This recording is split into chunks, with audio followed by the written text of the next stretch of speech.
Hello guys, today I will be talking about postmodernism arts in 21st century animes. Here is a table of contents of my presentation. Firstly, I will briefly talk about the motivation of this project. Then I will give an overview of postmodernism and its important branches. Following that, three case studies of directors who are famous of reinterpreting postmodern theme that are active in 21st century will be introduced.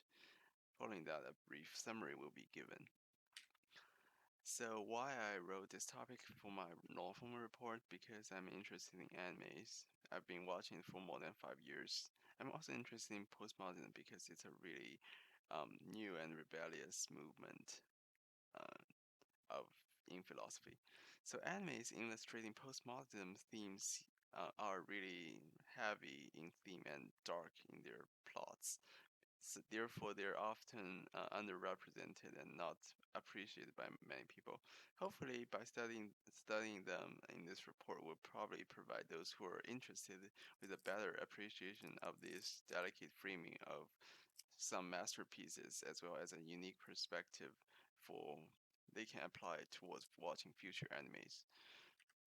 Postmodernism is a very direct opposition to modernism, and reality is basically denies the existence of a universal stable reality and frames aesthetics and beauty as arbitrary and subjective.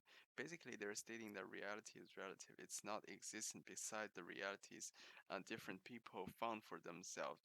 It is subject to change, and the current reality is constructed with limited individuals, such as social elites or even aliens.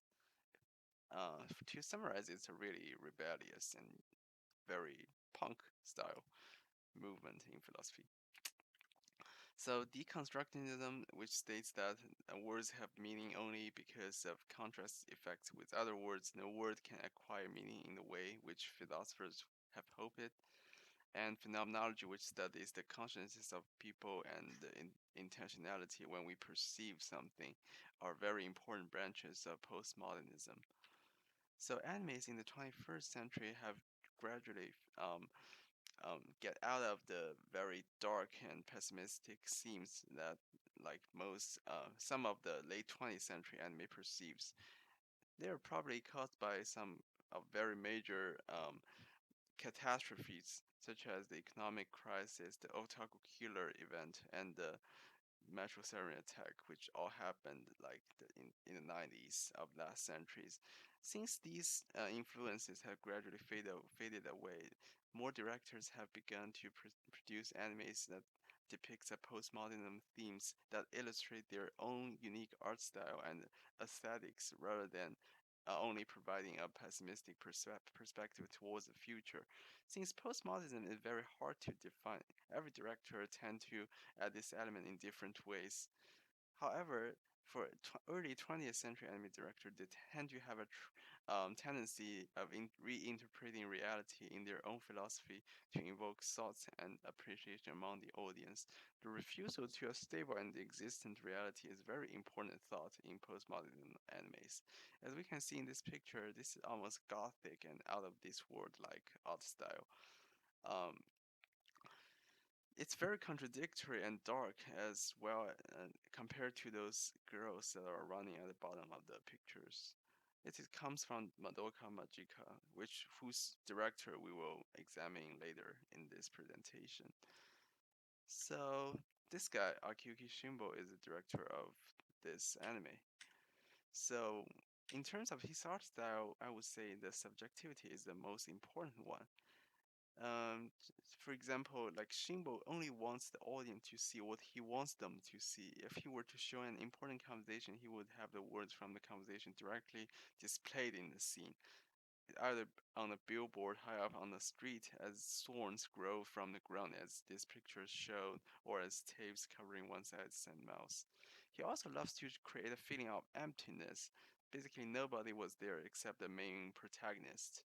As we can see in the two pictures, the first one is like a little girl who is the protagonist playing with a swing at midnight. Everything else is dark except his shadow. The second one only features only the shadow, but this time the shadow is black and it features a very dense wood background and red and black main colors. Those very empty scenes, like exclusively exclude other people's presence in the scene, as if they don't exist at all. They are not important, or almost extremely they have been destroyed by themselves, as postmodernism would have suggested. He loves to use many of the photographic techniques. He loved to use frequently camera cuts as well as the famous 45 degrees angle to make the facial expression of characters seem more vivid. He would also introduce real objects and create a feeling of between real and fictional. As we can see in the two figures, which are separated by almost 10 years in two of his 21st century works, like the figures are like a mirror image that is symmetric around a central axis, which creates a vagueness between real and reality and fictionality. So the vagueness is all that matters. That's the effect he wants to create in these two scenes. Originally, this was used to save costs of drawing or computer graphic designs by introducing almost real-like subjects or like very static scenes, but later it generally becomes his art style. So that's it. The second director we're going to cover is Masaaki Yuasa. If Shinbo pursues a very delicate and deliberate extraction from the realistic world by using his unique style, Masaaki Yuasa can almost be called the formalism artist of animes because his drawing is very wild and free form. The line use of his is often loose and unreal, almost like uncompleted drafts. The line contain more curvatures and shape shifts and corners or that sort of stuff. The facial expression of personnel is often exaggerated, which is absent in Shimbo's works. This strong deviation from what people should be like in traditional animes exhibits his unique taste as well as a postmodernism approach of our inability to control our inner selves. In terms of his use of colors, he loves to use very sharp contrast of colors or even big blocks of them. This can almost be called pioneer art. It's just on the boundary between anime and art. The anatomy of characters under this circumstance will often become unreal or even twisted. This is exactly what he wants in illustrating darker themes such as the slaughter in the ninth episode of his newly released anime Devil Man Crybaby in 2018. He also loves to use panorama. The increased filming angle provides some extra layers of exaggeration. By providing some more space, he was able to include more actions, often shape-shifted ones. This unstable feeling provided by an increase of space also attracts the audience more. In some scenes with a lot of movement, such framing makes the scene seem more attractive and easier to catch.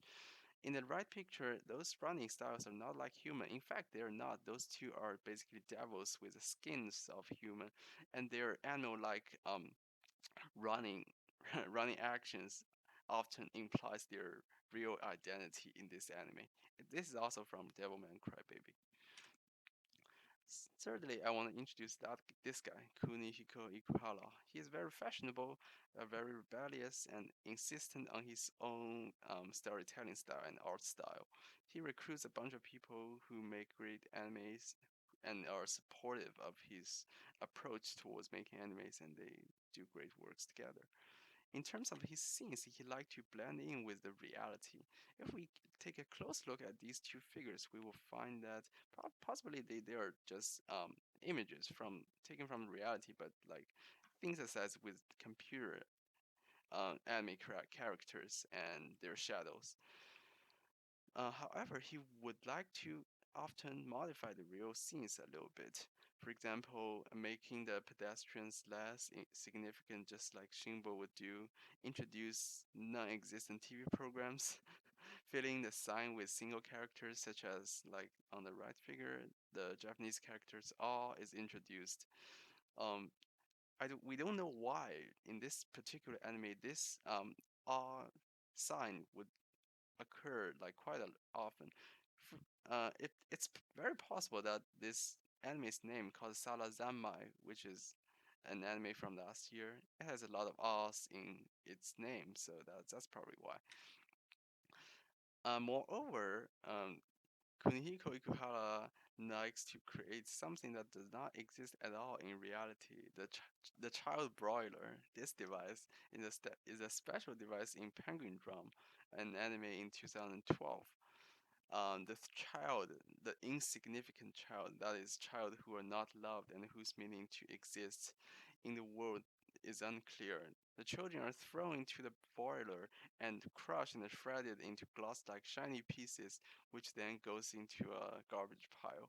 He did this for a purpose, possibly to illustrate the cruel reality, or possibly to just stating that some people, some children are not loved, even if they're born in this world.